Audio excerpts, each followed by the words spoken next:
Ustaz mau tanya. Iya.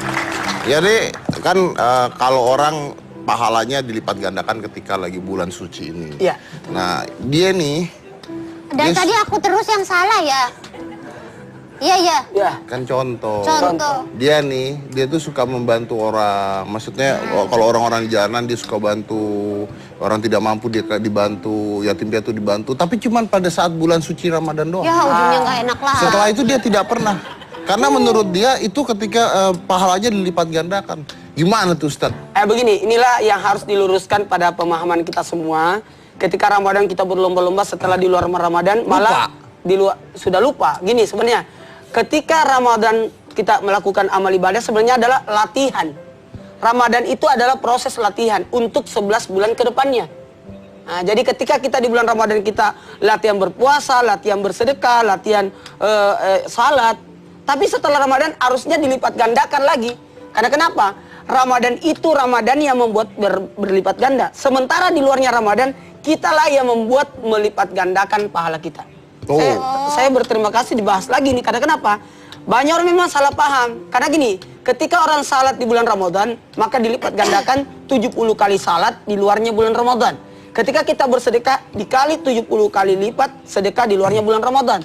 Nah, tapi bukan berarti, nanti Ramadan aja saya ibadah. Tidak begitu. Tidak ada jaminan kita masih hidup Ramadan tahun depan. Oh iya benar juga. Jadi harusnya orang yang dapatkan Lailatul Qadar itu bukan dilihat dari Ramadannya, tapi setelah Ramadannya. Salamun hiya atta matlail fajar. Kedamaian setelah terbitnya fajar. Kedamaian terbitnya fajar maksudnya apa? Dia lihat apakah dia damai hidupnya? Kan ada 3. Oh tetep. Gini ya tuh Pak Ustadz. Oh ya sini. Nah. DPR banget itu. Cinta, ya. Cinta, benci, dan damai. Damai itu berada di tengah-tengah. Ketika orang beribadah karena cinta, mungkin dia tidak khusyuk. Ketika dia beribadah karena benci, juga tidak khusyuk. Tapi damailah yang luar biasa. Makanya puncaknya adalah damai. Maaf Ustaz, maaf. Iya. Bapak dari tadi ini perhatiin napasnya Pak Ustadz, cincinnya Pak Ustadz. Silakan lanjut Ustaz.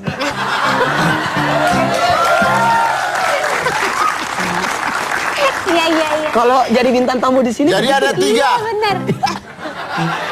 Oh tetep. Coba pinjam Om, pinjam. Jadi selalu ada 3 ya. Ya. Jadi ada 3.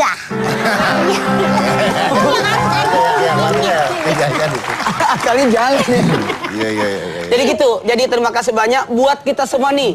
Pembelajaran besar buat kita untuk memperbaiki di bulan Ramadan untuk kedepannya sebenarnya. Jangan cuma baik di bulan Ramadan. Tapi nih Pak Ustadz sebelumnya aku balikin. Aduh.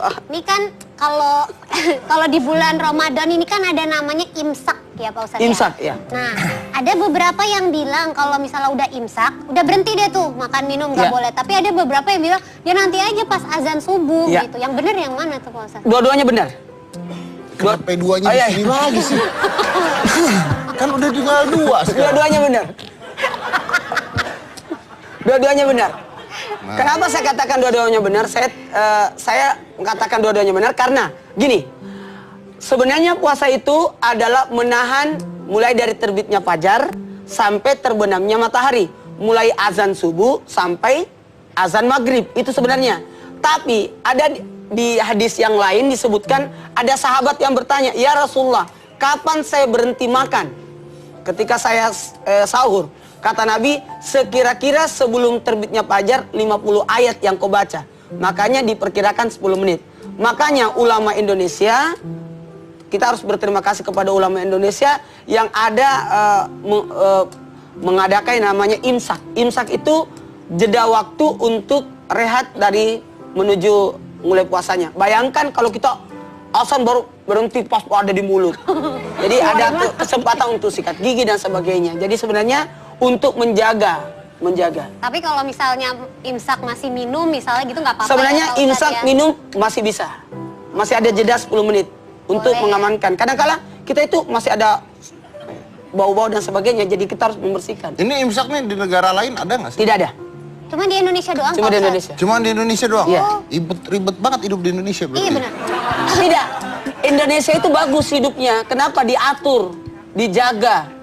Tapi negara lain nggak ada. Di Arab sendiri gitu nggak Di ada? Arab Tidak sendiri. ada. Cuman di Indonesia doang. Indonesia saja. Hebat banget Indonesia berarti ya. Ya. Bahkan Indonesia aja kan yang 3 kali lebaran.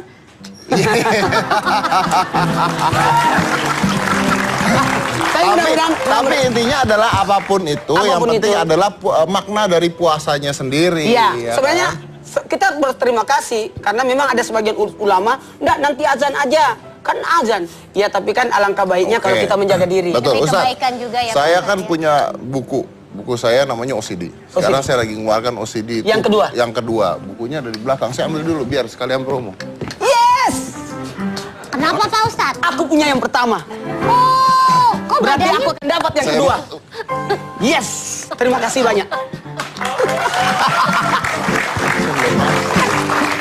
Tapi kalau yang pertama saya baca, itu intinya- jatuhnya kayak puasa Daud. Nah betul, makanya Kalau begini ini? Ustadz. Nah ini sama, tapi ini untuk lebih ke ada masalah untuk perempuannya sama untuk membesarkan badan dengan cara berpuasa. Tapi ini gini Ustadz, kalau berpuasa kan kita tahu sekarang secara agama atau secara akhlak pun itu bagus untuk kita, Ya. secara akhlak. Tapi bagaimana menurut Ustadz dari sisi kesehatan sendiri? Dari sisi kesehatan puasa itu adalah mengistirahatkan organ tubuh. Kebayang nggak kalau berupa nasi sayur-sayuran itu diolah 4 jam. 4 jam diolah. Dengan berpuasa, alhamdulillah mengistirahatkan. Kalau daging 6 jam diolah. Nah itu ada di buku saya. Ada di sini. Ada. 6 jam. Berarti otomatis dengan berpuasa perut itu diistirahatkan. Bayangkan. Detox. Dia luar biasa. Bahkan ada yang harus dihilangkan lewat puasa tapi di ibadah yang lain tidak ada. Hanya ada di puasa. Makanya luar biasa dengan berpuasa. Makanya pembelajaran yang paling baik adalah lewat puasa. Betul. Nabi puasa Senin Kamis. Nabi Muhammad SAW puasanya Senin Kamis. Kalau Nabi Daud hari ini puasa, besok tidak. Ini makanya Kalau ini sebenarnya Idris puasa Nabi Daud. puasa sepanjang hari. Betul. Makanya buku saya ini sebenarnya puasa Nabi Daud, dan di semua agama tuh ada puasanya. Ada loh. puasa, benar? Ada puasanya, Iya, betul. karena itu bagus sebenarnya. Nah, kita akan undang seorang ahli pakar nutrisi. Ya, jadi banyak orang yang mengatakan, nah, saya tuh kadang-kadang bingung, Gina. Apa tuh? Ada orang ngomong gini ya, ini kalau puasa ntar saya sakit nggak? Terus saya bilang, iya makanya, Mbak agamanya apa gitu. Kalau saya Muslim, berarti Mbak nggak pernah puasa ya Mbak ya? Gitu ya. Tapi kalau dia puasa untuk kesehatan dia nggak mau gitu ceritanya. Nah kita iya, punya pakarnya, ini ada Dr. Rizal, pakar dari sport nutrisi. Jadi kita mau tanya tentang bagaimana kesehatan di dalam Efek di berpuasa tubuh itu dari sendiri. berpuasa ya? Betul. Silakan Dr. Rizal. Wow. Halo. Halo. Halo. Oke. Setelah sekian lama saya sudah ketemu dengan kembaran saya. Katanya bajunya hampir sama ya Ustaz Ya, ya? tadi terus terang saya hampir bawa baju yang kayak bajunya dia. Oh ya? Tapi saya Terus minder kan berubah. Anda kan? Tapi belum tahu kalau dia datang. Silakan dokter, silakan Oke. dokter. Saya tuh suka aneh dengan acara hitam putih ini loh. Benar, maaf dokter, ini bukan menyindir Anda, tapi saya Oke. harus bicarain. Saya tuh suka aneh dengan acara hitam putih. Kita tuh ngapain harus ngundang dokter ke acara hitam putih? Loh, Nggak penting buat saya. waduh. Lah, Lah, kok? co-host saya kan dokter. Iya. Oh iya juga. Iya Tapi juga kenapa sih. kita selalu mengundang dokter? Sedangkan co-host saya dokter. Lah, gunanya dia apa? Om Deddy, itu tujuannya untuk meringankan beban aku, ya kan? Ada ini, panggil dokter ini, panggil. Anda tuh dokter. Iya betul. Jadi tujuannya untuk meringankan beban dong ya. Iya. Sekali-sekali jadi biar nggak lihat aku terus. Aku tugasnya di sini yang mendampingi Om Deddy. Jadi kalau aku ditanya konsultasi dokter itu kena cas tambahan. Iya. Baiklah, kalau gitu kita tanya sama ahlinya. Jadi nggak mau masing. tanya sama aku Nggak, gara-gara nggak. ada cas tambahan. Nggak, Ya, apa. oke lah. Saya cacingan, kasih obat nyamuk. Silakan dokter, manfaat puasa. Nah, secara ilmu kesehatan. Ya, sebenarnya sangat-sangat bermanfaat ya. Dulu orang non-muslim pun itu pada abad ke-10 itu melakukan puasa untuk penyakit mah, Betul. untuk penyakit kanker dan diabetes. Nah, ini. Oh. Iya. Saya ngomong berkali-kali di Twitter saya. Nggak ada yang percaya. Saya nih mah, saya bilang puasa tuh bisa nyembuhin mah, saya bilang. Tapi nggak ada yang percaya. Bapak bukan dokter sih, jadi nggak ada yang percaya. Kamu ngomong juga saya nggak percaya, kamu dokter. Salah lagi, salah. Jadi biarkan dokternya aja yang ngomong. Aduh. Silakan dokter, lanjut. Iya, jadi benar yang dikatakan Ustadz tadi, dia mengistirahatkan tubuh. Jadi pada saat tubuh terlalu banyak, terlalu lelah, biasanya akan menyimpan racun yang lebih banyak. Gitu. Jadi pada saat puasa sebenarnya berfungsi untuk menghilangkan racun. Detox juga, gitu dong. Ya, bisa dibilang seperti itu. Dan juga biasanya menormalkan kadar gula darah yang selama ini biasa terombang-ambing, rendah tinggi, dan rata-rata orang main di bukan di optimal lagi, malah maksimal kadar gulanya karena makanannya apa yang dilihat dimakan, apa yang dilihat dimakan. Gitu. Berarti diabetes tipe 2 pun bisa sembuh sebenarnya bisa, kan? Bisa. Berarti manfaat puasa ini luar biasa karena dia menghilangkan racun secara alami. Nah, ya, tapi jangka waktunya sendiri gitu gimana tuh? Ya. Secara kita nggak bicara secara agama ya. Kita coba bicaranya secara medis dulu nih sekarang. Oke, jadi kita mungkin di luar sering lihat nih ada program detox berapa hari, detox berapa hari. Sebenarnya setiap orang berbeda, Mas Det. Jadi setiap orang itu punya kadar detoksifikasi tubuh yang berbeda. Rata-rata biasanya paling cepat 9 hari sampai 1 bulan. Tapi walaupun puasa, makanannya apa dulu gitu. Jadi bukan hanya dengan saya bisa proses detox pada saat puasa, tapi sahur dan berbuka saya makanannya berantakan gitu. Cara makannya pun saya berantakan. Sebenarnya tidak bisa menjamin itu akan proses detoxnya akan sempurna gitu. Tapi rata-rata 9 sampai 1 bulan. Harus makan apa dong dok? Saya misalnya nih sahur ya kan. Sahurnya makan gorengan. Buka puasanya nasi padang. Bisa detox dok? Enggak ya? Sebenarnya bisa pada saat nilai puasanya itu sendiri. Hanya saja ini alih-alih kita detox tapi mengganggu fungsi tubuh sebenarnya. Jadi kayak makanan gorengan nih. Makanan gorengan sudah ada percobaannya kalau makanan gorengan itu akan mengganggu namanya klep antara tenggorokan dan lambung. Kalau klep ini rusak, biasanya asam lambung akan lebih cepat naik. Jadi si klep ini berfungsi supaya asam lambung nggak naik. Tapi pada saat kita makan gorengan berlebihan, ini akan naik.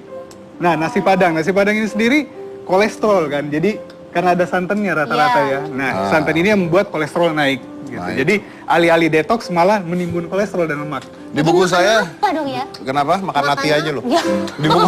Di buku saya juga mengatakan bahwa ketika orang berpuasa 14-16 jam itu menaikkan kadar HGH. Ya. Itu human growth hormone. Nah, itulah yang membuat itu sebenarnya adalah hormon yang sudah tidak diproduksi atau turun sekali ketika usia Anda bertambah tua.